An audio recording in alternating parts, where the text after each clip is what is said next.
सदर बाजार सीट पर किसका चलेगा सिक्का, कौन मारेगा बाजी। दिल्ली विधानसभा चुनाव 2025 में सदर बाजार सीट पर एक बार फिर कड़ा मुकाबला देखने को मिल सकता है। आम आदमी पार्टी ने पिछले एक दशक से इस सीट पर अपनी पकड़ मजबूत कर रखी है और अब उसकी नजर तीसरी बार भी जीत हासिल करने पर है।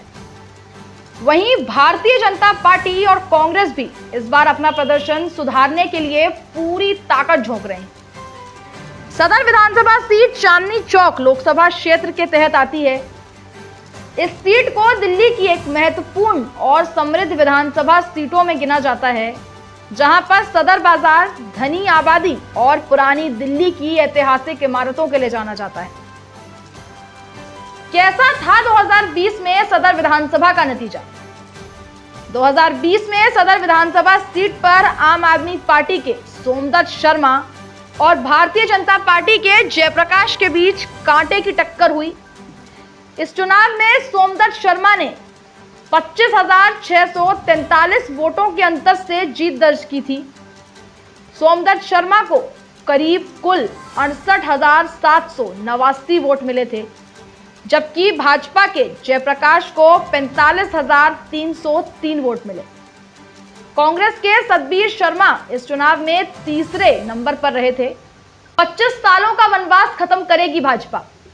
सदर बाजार विधानसभा सीट का इतिहास दिल्ली विधानसभा के साथ ही बना हुआ है। यहां पर पहली बार 1993 में चुनाव कराए गए।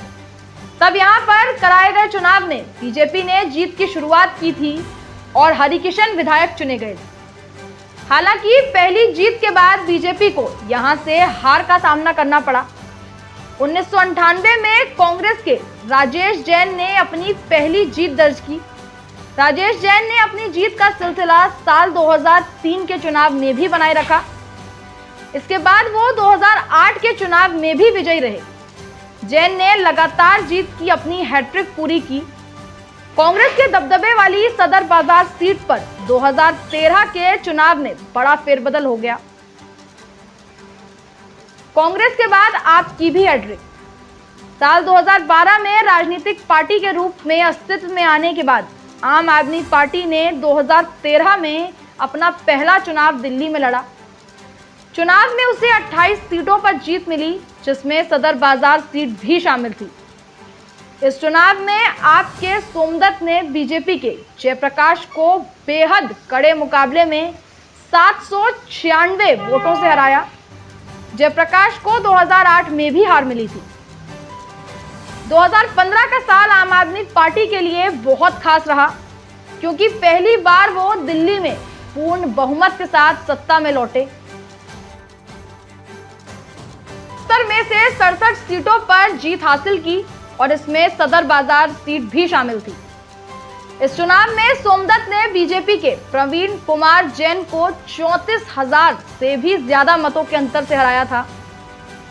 साल 2020 के चुनाव में जीत की तलाश में जुटी बीजेपी ने इस बार अपना प्रत्याशी बदल लिया और जयप्रकाश को मैदान में उतारा, लेकिन ये रणनीति काम नहीं आई। आपके सोमदत्त इस बार 25,643 मतों के अंतर से चुनाव जीतने में कामयाब रहे।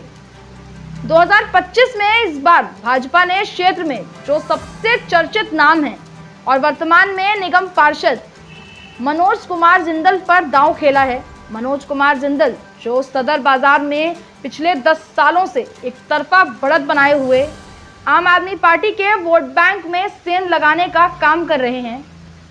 जिंदल ने 2022 के निगम चुनाव में पहली बार भाजपा के टिकट पर चुनाव लड़ा और आप पार्टी के विधायक सोमदत्त के अपने ही वार्ड से आम आदमी की प्रत्याशी बबीता को करीब 12,000 वोटों के अंतर से हराया।